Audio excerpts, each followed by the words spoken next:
दोस्तों, कभी सोचा है अगर आपका दिमाग आपको ऐसी दुनिया दिखाना शुरू कर दे जो असल में है ही नहीं? तो आज मैं एक्सप्लेन करने वाला हूँ एक मराठी हॉरर फिल्म। इसका नाम है जारण। जारण का मतलब होता है काला जादू या जादू टोना, खासकर ऐसा टोना जो किसी पर काबू पाने या उसे नुकसान पहुंचाने के लिए किया जाए। मूवी की शुरुआत होती है राधा नाम की एक औरत से जो अपनी बेटी साई को स्कूल भेज चुकी होती है। इसके बाद दिखाया जाता है कि राधा घर में अकेली है और जिस तरह वो घर को देख रही है उससे साफ लग रहा था कि कुछ तो गड़बड़ है। राधा के मन में जैसे कोई परेशानी साफ झलक रही थी। फिर राधा एक साइकेट्रिस्ट के पास जाती है और उसे बताती है कि उसकी माँ ने उसे गाँव आने के लिए कहा है। ये सुनकर डॉक्टर कहता है कि राधा को गाँव जरूर जाना चाहिए, लेकिन राधा बताती है कि उसे डर लग रहा है। अगर उसके साथ फिर से पहले जैसा कुछ हो गया तो डॉक्टर समझाता है कि ऐसा कुछ नहीं होगा, इसीलिए उसका गांव जाना सही रहेगा। इसके बाद राधा अपनी बेटी साई को लेकर गांव के लिए निकलती है। रास्ते में राधा साई से बहुत बातें करने की कोशिश करती है, लेकिन साई बस हाँ या ना में ही जवाब देती है। रास्ते में राधा के पति प्रशांत का फोन आता है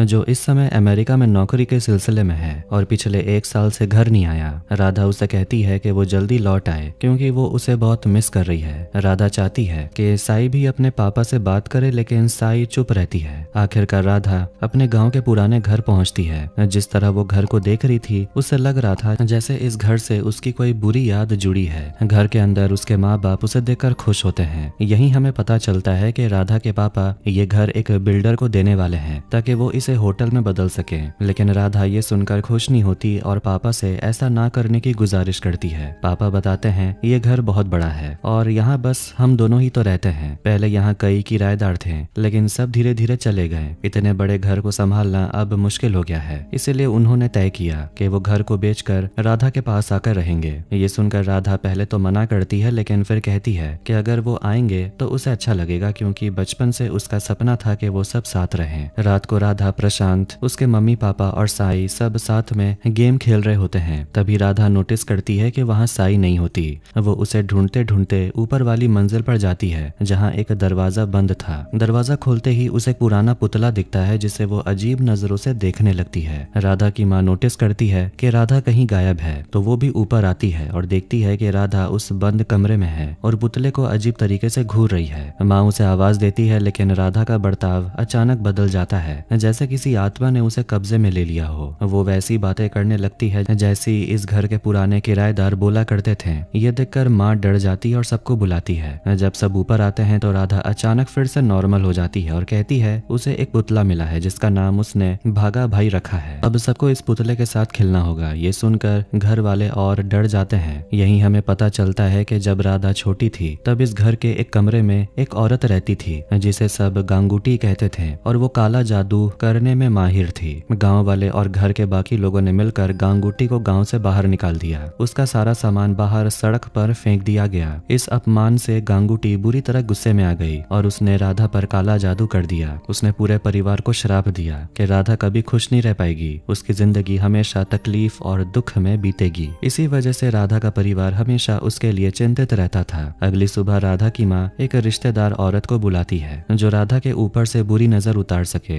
वो औरत वैसे ही नजर उतारने की तैयारी करती है जैसे राधा के बचपन में किया करती थी। नींबू, मिर्ची, धूप बत्ती सब लेकर वो मंत्र पढ़ते हुए राधा का नजर उतारना शुरू करती है और बीच बीच में कुछ खास तरीके से हाथ घुमाती है। तभी राधा देखती है कि साई चुपके चुपके दरवाजे के पीछे से ये सब देख रही है। राधा उसे बुलाती है और बिना कुछ कहे उसका भी नजर उतार देती है। ये देखकर वो औरत और राधा की माँ दोनों हैरान रह जाती हैं क्योंकि राधा ने वही हरकत और मंत्र सही तरीके से किया जो सिर्फ वो औरत ही जानती थी। इसके बाद राधा अपनी बहनों के साथ बचपन वाली साड़ी पहनने लगती है। वो लाल बॉर्डर वाली हल्की पीली साड़ी जो उसने कई साल पहले एक त्योहार में पहनी थी। वो हंसते हुए आईने के सामने पोज देती है और उसकी बहनें उसे छेड़ती हैं। इसी बीच दूसरी तरफ राधा की माँ एक गुरुजी को बुलाती है। जब वो आते हैं तो माँ उन्हें घर की अजीब घटनाओं के बारे में बताती है, कैसे राधा का बर्ताव बदल गया है। वो अचानक अजीब बातें करने लगती है और पुराने किराएदारों जैसी बातें करती है। गुरुजी ध्यान से सुनते हैं, फिर ऊपर वाले कमरे में जाते हैं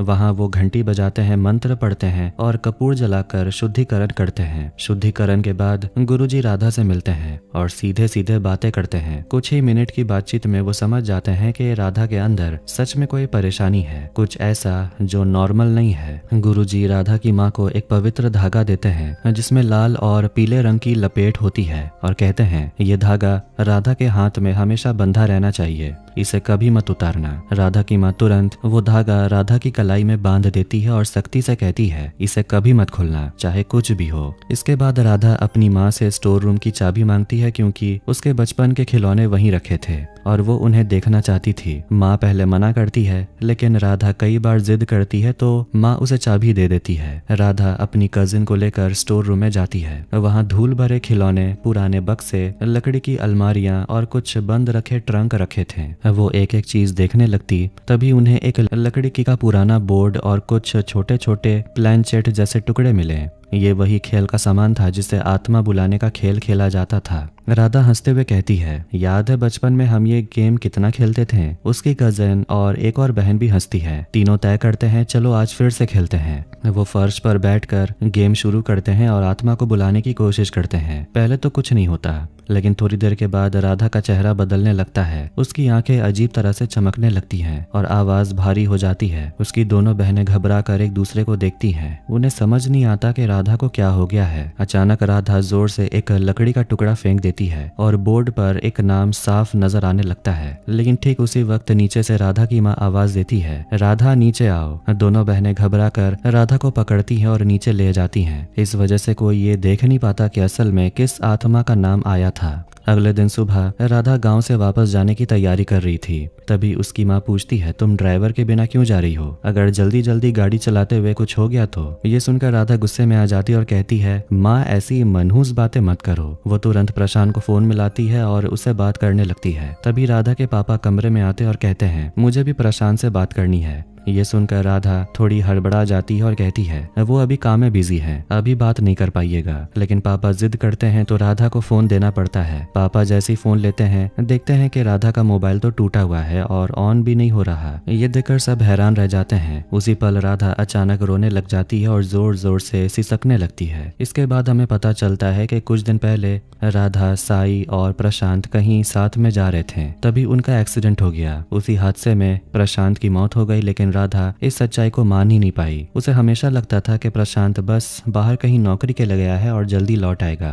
अतीत याद आते ही राधा फूट फूट कर रो पड़ी और फिर अपने घर लौट आई। इस बार उसने हकीकत मान ली कि प्रशांत अब उसकी जिंदगी में नहीं है। उसने प्रशांत की फोटो पर माला चढ़ा दी और फिर से अपने काम और साई के साथ बिजी हो गई। यहीं पर पता चलता है कि राधा एक सॉफ्टवेयर इंजीनियर है और ज्यादातर घर से ही काम करती है। इस बार उसने तय किया कि वो अपना डॉक्टर बदल लेगी। वो एक काउंसलर के पास गई और उसे सब कुछ बताया, कैसे एक्सीडेंट में उसके पति की मौत हुई और वो इसे मान नहीं पा रही, लेकिन अब थोड़ा बेहतर महसूस कर रही है। साइकियाट्रिस्ट ने राधा की सारी बात ध्यान से सुनी और कहा कि अब बस उसे खुश रहने की कोशिश करनी चाहिए। राधा घर वापस लौटी। यहाँ पता चलता है कि उसने पहले ही साइकियाट्रिस्ट को नहीं बताया था कि वो उसे बदलना चाहती है। असल में वो साइकियाट्रिस्ट उसके पापा की बचपन की दोस्त है और राधा को अपनी बेटी जैसा मानती है, लेकिन राधा ये नहीं चाहती थी। जब राधा घर लौटी तो उसकी काम वाली ने उसे कहा उस गुड़िया को घर से बाहर फेंक दे, क्योंकि उसके आने के बाद एक अजीब सा डर और बेचैनी महसूस हो रही है। उसने कहा शायद उस गुड़िया में कुछ है, क्योंकि वो कभी कभी अपनी जगह बदल लेती है। ये सुनकर राधा हंस पड़ी और बोली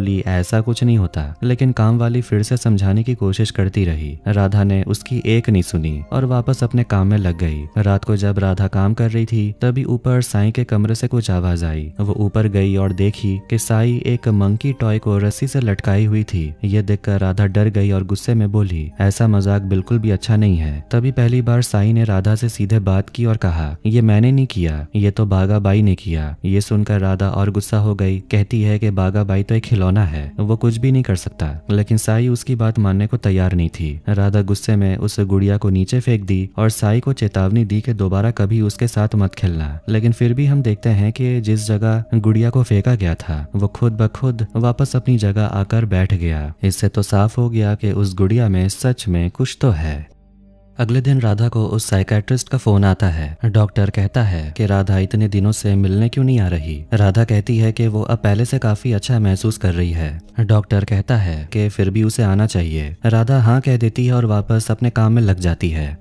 थोड़ी देर बाद फिर साईं के कमरे से आवाज आती है। राधा ऊपर जाकर देखती है कि साईं फिर से उस बागाबाई वाले पुतले के साथ खेल रही है। ये देखकर राधा गुस्सा हो जाती है और बाहर जाकर पुतले को डस्टबिन में फेंक देती है। तभी दिखाया जाता है कि गांव में रहते वक्त राधा की माँ ने उसके हाथ में जो पवित्र धागा बांधा था वो खुलकर नीचे गिर जाता है। अगले दिन राधा अपने काउंसलर से मिलने आती है और कहती है कि भले ही उसे पैरानॉर्मल एक्टिविटीज पर भरोसा नहीं है, लेकिन उसे लग रहा है कि उसके घर में कुछ तो अजीब हो रहा है। काउंसलर पूछती है कि आखिर क्या हो रहा है। तब राधा बताना शुरू करती है कि बचपन में किसी ने उस पर काला जादू किया था और तब से उसकी जिंदगी में परेशानियां शुरू हो गई। राधा बताती है कि उनके घर में एक कमरे में एक औरत रहती थी। उसका असली नाम किसी को पता नहीं था, सब उसे गांगुटी कहते थे। वो भगवान का नाम लेकर काला जादू करती थी, जिससे गांव के लोग परेशान और डर में रहते थे। एक दिन जब वो काला जादू कर रही थी तो गांव वालों ने तय किया कि वो उसे गांव से निकाल देंगे। राधा का परिवार और गांव वाले मिलकर उसे भगा देते हैं। इस पर गांगुटी बहुत गुस्सा हो जाती है और बदला लेने की कसम खाती है। एक दिन जब घर में कोई नहीं था, गांगुटी आती है और राधा को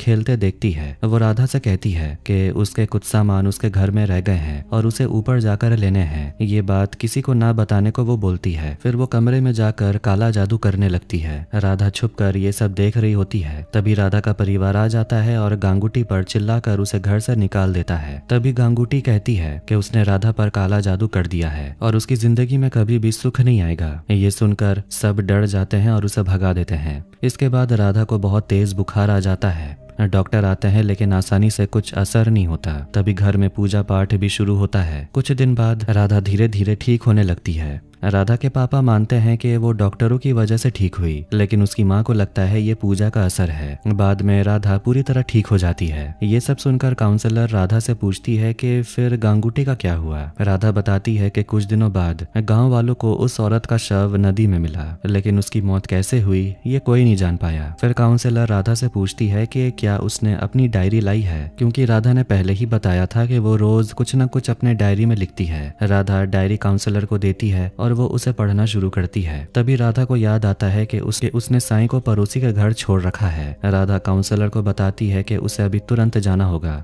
तब काउंसलर राधा से साइकेट्रिस्ट का नंबर मांगती है। ये सुनकर राधा थोड़ा डर जाती है, लेकिन बहुत रिक्वेस्ट करने के बाद वो नंबर दे देती है और वहां से चली जाती है। इसके बाद हम देखते हैं कि काउंसलर राधा की डायरी ध्यान से पढ़ रही थी। फिर डायरी में एक पेज में उसे कुछ मंत्र लिखे हुए मिलते हैं। वो एक आदमी से पूछती है ये क्या है। वो आदमी बताता है ये कुछ ऐसे मंत्र हैं जो आत्मा को बुलाने के लिए इस्तेमाल होते हैं। ये सुनकर काउंसलर राधा के दिए हुए साइकेट्रिस्ट के नंबर पर कॉल करती है, लेकिन उसे पता चलता है ये नंबर दरअसल राधा के कजिन का है। फिर काउंसलर राधा के कजिन से असली साइकेट्रिस्ट का नंबर लेती है और उन्हें कॉल करती है। डॉक्टर कहता है कि राधा की हालत बहुत कॉम्प्लेक्स और अलग तरह की है। वो कहती है कि आपका घर राधा के पास ही है, तो आप खुद जाकर देख लीजिए। मुझे भी लग रहा है कि राधा किसी बड़ी मुश्किल में फंसने वाली है। फिर हम देखते हैं कि राधा खिड़की के पास उस डॉल को देखती है और डर जाती है। वो तुरंत साईं के कमरे में जाती है और देखती है कि साईं फिर उस पुतले से खेल रही थी। राधा और डर जाती है क्योंकि उसने तो उस पुतले को बाहर फेंक दिया था। वो साईं से पूछती है कि तुम इसे फिर से अंदर क्यों लाई हो। साईं कहती है नहीं, वो खुद ब खुद वापस आ गया। ये सुनकर राधा और घबरा जाती है और साईं को कहती है ऐसी बेकार की बातें मत करो। तभी नीचे से आवाज आती है।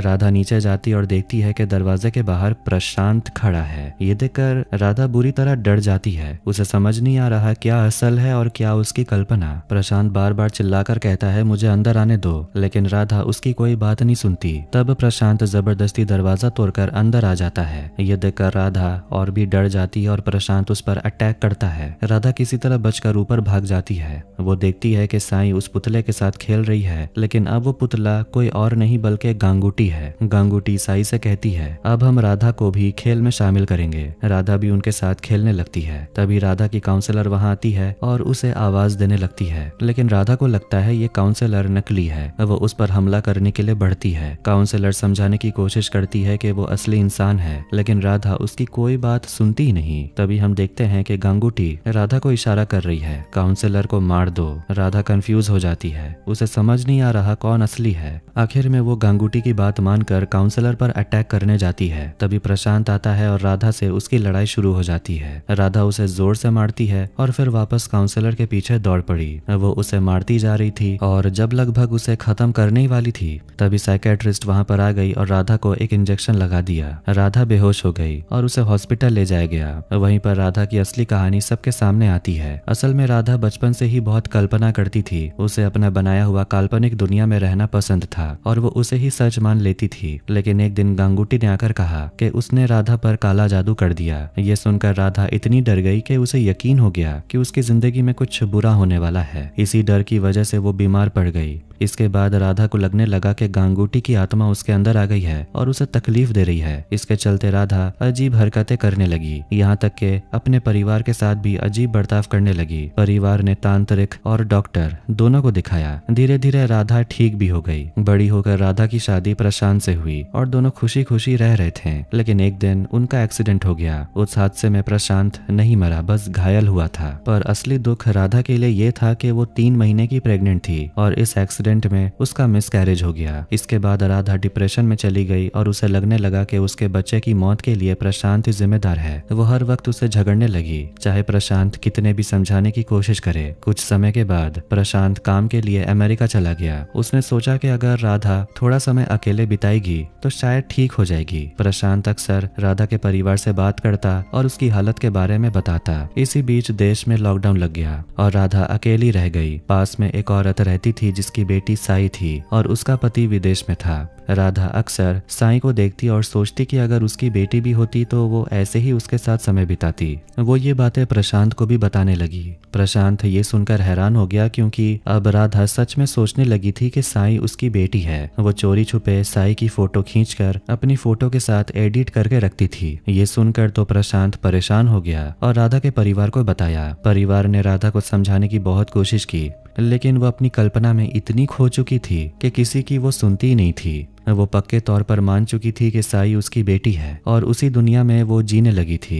लॉकडाउन खत्म होने के बाद राधा अपने गांव गई। वहां उसके पापा ने देखा कि वो प्रशांत से बातें कर रही थी। उन्होंने भी प्रशांत से बात करने के लिए फोन मांगा, लेकिन जैसे उन्होंने फोन लिया देखा कि फोन तो बंद था। जब भी राधा प्रशांत से बात करती तो प्रशांत उसे समझाने की कोशिश करता कि साई उनकी बेटी नहीं है। यही वजह थी कि राधा ने एक समय के बाद असली प्रशांत से बात करना बंद कर दिया और काल्पनिक प्रशांत से बात करने लगी। इस काल्पनिक प्रशांत के साथ वो साई के बारे में सब कुछ शेयर करती थी। उसी समय असली प्रशांत ने राधा के पापा को फोन करके बताया कि राधा उससे काफी समय से बात नहीं कर रही। ये सुनकर राधा के पापा समझ गए कि राधा फिर से अपने कल्पनाओं की दुनिया में खो गई है। जब पापा ने देखा कि उसका मोबाइल बंद है तो राधा के दिमाग में बैठ गया कि शायद उस एक्सीडेंट में उसने सच में प्रशांत को खो दिया है। इसके बाद वो घर लौट आई और साई के साथ नॉर्मल जिंदगी जीने लगी। यहाँ तक कि उसने अपना डॉक्टर भी बदल लिया ताकि कोई उसकी इस कल्पना की दुनिया में दखल न दे। काफी लंबे इलाज के बाद राधा ठीक हो गई। फिर उसने प्रशांत और काउंसलर से माफी मांगी और दोनों ने उसे माफ कर दिया। इसके बाद राधा की माँ ने कहा, जैसे पहले हमने घर में पूजा रखी थी वैसे ही अब राधा के घर में पूजा करेंगे ताकि सब कुछ अच्छा हो जाए। पूजा शुरू हुई और राधा बिल्कुल नॉर्मल दिख रही थी।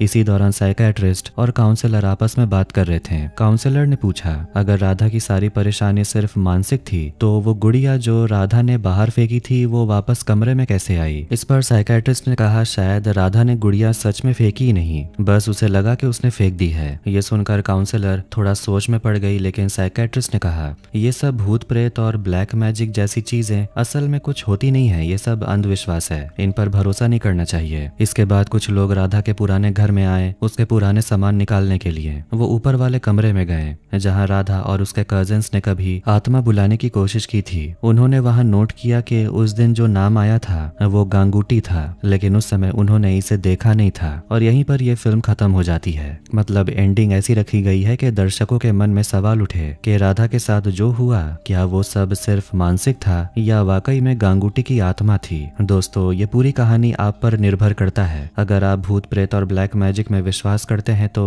आपको लगेगा कि एक गांगुटी सच में थी, और अगर नहीं करते तो ये सब महज कल्पना थी। यही थी जारन फिल्म की पूरी कहानी। तो अगर आपको ये वीडियो पसंद आया तो वीडियो को लाइक कर दें, चैनल को भी सब्सक्राइब कर दें। मिलते हैं नेक्स्ट वीडियो में। Take care.